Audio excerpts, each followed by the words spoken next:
Greetings. In this video, I'm going to be discussing US elections, and this is your introduction to how the process works and a kind of an overview to the process that takes place during when Americans are electing a president.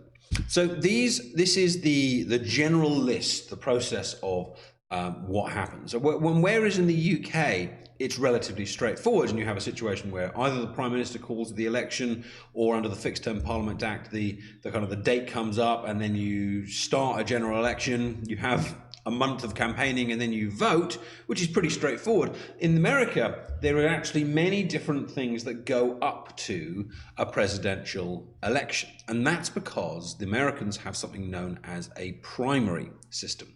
And this is whereby a candidate for president is chosen by voters leading up to that presidential election. So whereas in the UK, you have a leader of the Conservative Party and a leader of the Labour Party, and then a general election comes up, and then those leaders are automatically going to be the kind of the prime ministerial candidates, if you like. In America, that doesn't exist. In America, there is no constant leader of the Democrat Party, constant leader of the Republican Party. For each election, they nominate their own presidential candidate, and that is known as the primary system, or the primaries. So what order does this go in? Well, you start off with something known as the invisible primary. This is basically before it gets going properly. There is a long period of time whereby people will be jostling for position, playing the long game, trying to get their names known, maybe eventually declaring that they're going to be running. Fundraising, very, very important one. And I'll give you more details on this in the next video. But this is the bit before the process starts properly. And that invisible primary can actually last years. And some people would argue the invisible primary starts straight away after the last election. But eventually you get to the official primaries and caucuses. And I'll explain how they work in a future video.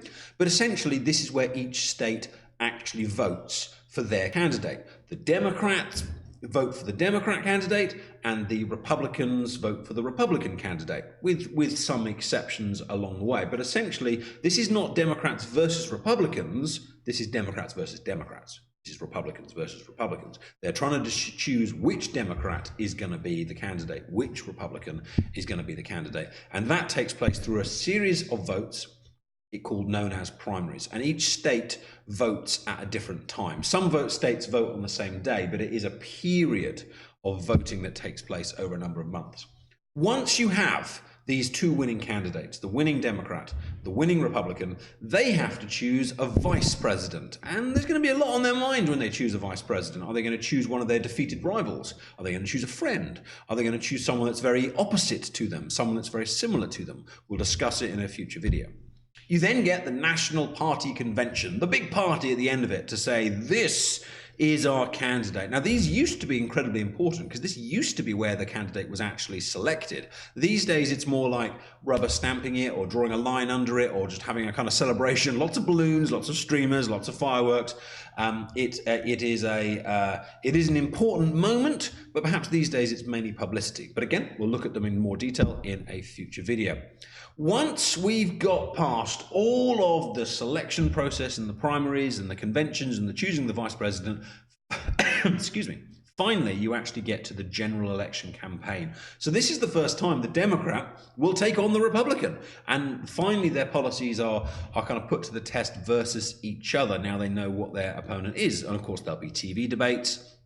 There'll be lots of traveling around the country, lots of conventions, lots of sniping at each other in the media and things like that. But in a way, they should be good at it because they've been doing it for the last kind of year or so in the invisible primary and the official primary. And then, similar to the UK, after a general election campaign, you of course have the election day. The whole of America, if you're eligible to vote, goes out and votes between these two candidates. Now, of course, there can be a third and a fourth candidate. I mean, anyone can stand to be president, but realistically in the American system, it's always a Democrat or a Republican that wins. So most people will be voting between those two, although there are occasionally a third party candidate, which has been discussed in another video. And then you get a very strange thing known as the Electoral College voting system. We'll cover this in more detail in a future video, but essentially each state is given a number of votes for their, based on their kind of population size. So a bigger state has a large number of Electoral College votes. A small state has a smaller amount of electoral college votes. And then what they do is that these electoral college voters, known as delegates, they will vote, and it is this which decides the president. We'll come back to it later, so don't worry if you're not kind of clear on how it works. But there is this weird event that takes place between election day and the president becoming president, which is this electoral college voting system. We'll discuss it in more detail in the future. And then lastly, you have what we call the presidential inauguration. This is that famous scene where you see the president with one hand up, making their vow. It's normally done outdoors in Washington. You've probably seen Obama's one and Trump's one.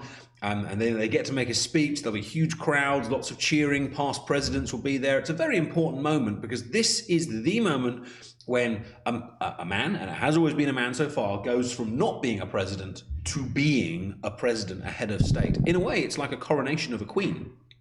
It is the moment that a citizen becomes the figurehead of a country. Britain doesn't really have an equivalent. I mean, the coronation of the Queen is equivalent, but the closest we get with our Prime Minister is when the Prime Minister goes to visit the Queen, and tradition says they kiss hands, and she invites them to form a government. But we don't have this big public kind of crowning of a figure or a vow that is kind of taken in the same way. So it's something that's very special and unique to a presidential system and the US kind of culture. So how do you become a president? And this is the second topic for this particular video. Like, what are the requirements? Like, can anyone do it? Can I do it? Can you do it? Can this remote control do it? Well, the truth is that there are certain constitutional requirements which are, by nature, written in the Constitution. So they can't be changed. You can't get around them. They are there. But then there are some additional requirements which realistically most presidents have to be. Now, of course, the constitutional ones are fixed. The additional requirements will have exceptions. And one of the things that you can consider when you're learning about these is, to what extent are the additional requirements true? You know, is that one a definite or is that one flexible? And how much will it have an impact in the future? So let's start with the simple ones. They must be a natural-born US citizen. They must have been born in the USA, unless they're born on foreign US soil. And what I mean by that is like an overseas US territory would be fine. Born on an army base would be fine. You know, if you happen to be born on holiday and your parents came back straight away and you have a US passport, that would also be fine. But basically, you've got to be born in America. And this is what caused Obama so much problems. There was something called the birthing movement that were determined to persuade America that Obama had been born in Kenya. To the point that Barack eventually had to release his birth certificate to prove that he had been born in the USA. One of the key members of that particular campaign was one Donald Trump.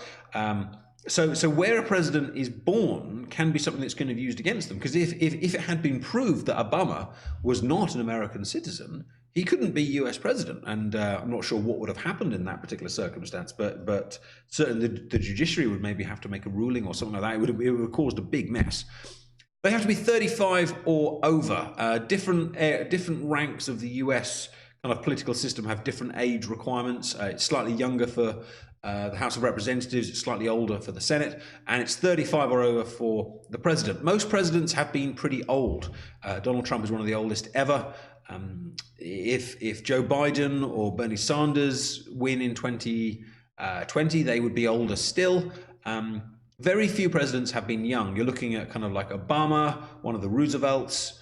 Bill Clinton was relatively young, but by relatively young, we're not talking in their 30s. We're talking kind of very late 40s or early 50s at a minimum. They have to have been resident in the USA for over 14 years. So if they were born in America but then lived the rest of their lives in France, they're not eligible to be presidents. They would have to have spent the last 14 years living in the USA, and they also would have to have not have served 2 terms presidency already. So there are a few people in America that are not eligible to be president because they have been president for 2 terms. So Bill Clinton, Bush 43, the younger Bush, Obama, of course, if I didn't already say that. Those 3, they fulfill all the other constitutional requirements, but they've served 2 terms, and therefore constitutionally they can't stand. Now, I've put Putin on that list, and you're probably thinking, well, hang on, well, he's not a US citizen. Of course he's not. But there's a similar requirement in Russia, but it's slightly different. In Russia, you can't serve more than 2 consecutive terms as US president. So what he did was he became president, served 2 terms, and then changed to being prime minister and was replaced by one of his political comrades, and then he swapped back. So Putin is in his 4th term as president, but only 2 have ever been served consecutively. So maybe sometimes there are ways around this. So those are the constitutional requirements, the things that a president must be if they want to be eligible. So what are the other potential requirements, things that most presidents have? Well, they've got to have political experience. You're going to be the chief of the entire political system, that you're going to be working closely with members of Congress, whether it's the Senate, the House of Representatives, you're going to be heading the executive. So political experience seems like a no-brainer, and the vast majority of presidents have, whether it's been Obama, who was a senator, Clinton, who was a governor, Bush 41, who was actually the vice president. But then in the middle of that, you've got Donald Trump, who didn't have any political experience. Lots of experience in business, in TV, in all sorts of areas, but no political experience. So Trump is the big exception to this political rule. There have also been some that have come from the era of the military, if you go back to Eisenhower. But obviously the areas of military and politics does have, they are linked, even if they're not exactly the same. So I wonder if this rule still applies. Is Trump the exception, or is Trump the first of a long list of entries? Andrew Yang, who is currently standing for in the Democratic primary, has no political experience. He's a businessman, but the vast majority have either been mayors or senators, etc., etc. Another additional requirement that is not constitutional is that you need to be a member of a major party, and that would mean today Democrat or Republican. There's no constitutional requirement for it. There's nothing that says you have to be one of those, but realistically, they all have been for well over 100 years. Ross Perot stood as president as a third-party candidate on multiple occasions. He got quite a lot of votes, but he never won any what we call electoral college votes, and you'll understand in more detail what that means later. And maybe if he'd been a member of one of the major parties, he might have had more success. But we can use him as an example of someone that tried to run outside the system and never really got anywhere. Bernie and Trump, in particular, are interesting because Bernie is an independent senator from Vermont. He, when you see them on TV and it says like whatever their name is, Republican, or whatever their name is, a Democrat. Whenever Bernie appears on TV, it says underneath him, independent. And yet he is running in the Democratic primary because he knows if he wants to have any chance of being president, he has to run under that broad umbrella of Democrat. I mean, to show how kind of bizarre that would be the equivalent of a member of another party running for leader of the Conservative Party, or a member of, or an independent running as the leader of the Conservative Party. It would just be absurd, like Nigel Farage running as leader of the Labour Party. It's that kind of crossover. But in America, that's not necessarily abnormal, and Bernie has picked up a lot of success in doing so. Trump is interesting here because he was at one point in his life a Democrat, not a Democratic candidate, but a member of the Democrat Party, good member, good friends with the Clintons, but he ran eventually as a Republican candidate. Was definitely a party outsider. Many Republicans didn't want him as the candidate, but that is the party that he chose to run under. And if you win the primary, you are their candidate.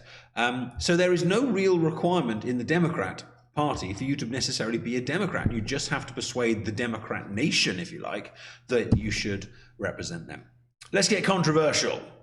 Do you need to be a white married Christian male to be president? Well, there are exceptions. Obama obviously wasn't white, but they've all been married male Christians, or at least claiming to be so, to take that office. Now, culturally, America very, very different to the USA. Religion is still a lot more important.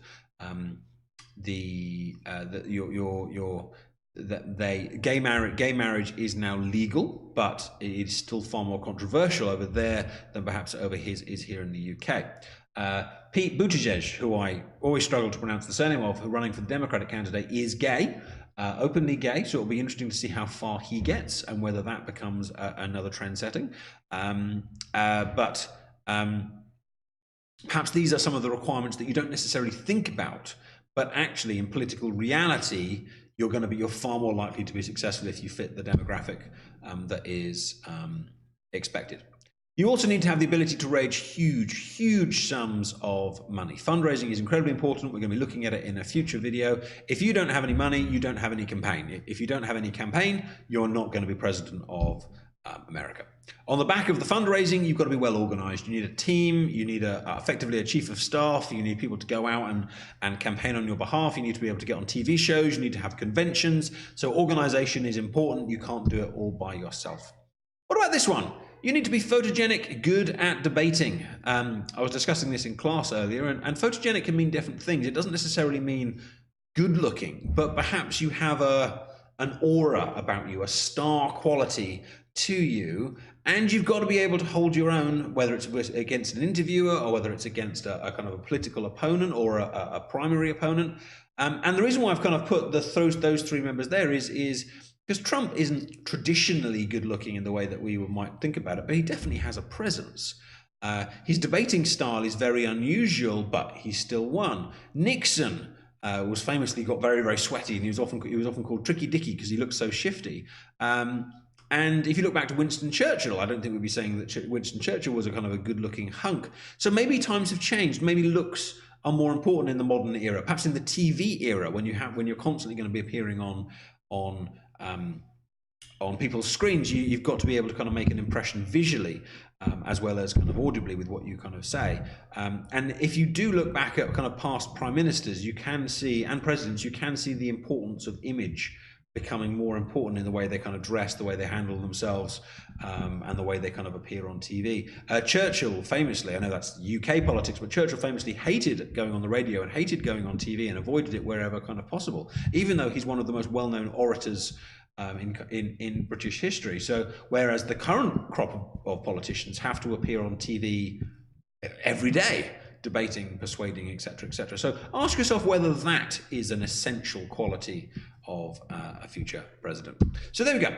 Oh, and perhaps maybe they need a good policy or a good catchphrase or something to kind of put their hat on, something to kind of say that's what they're going to do with the country, whether it's Obama's Yes We Can, whether it's Donald Trump's Make America Great Again, whether it's George Bush's No More Taxes.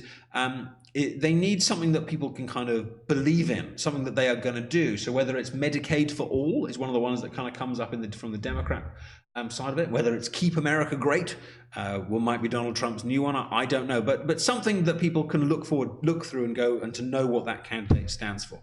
So in our next video, we're going to start looking at the invisible primaries and then the primary process itself, and then in subsequent videos, we'll look at the other aspects of the process. Hope you found that useful. Take some notes, follow this up with some reading of the textbooks. You can get your page numbers from me or from your teacher, and I'll see you in the next one. Thanks for watching.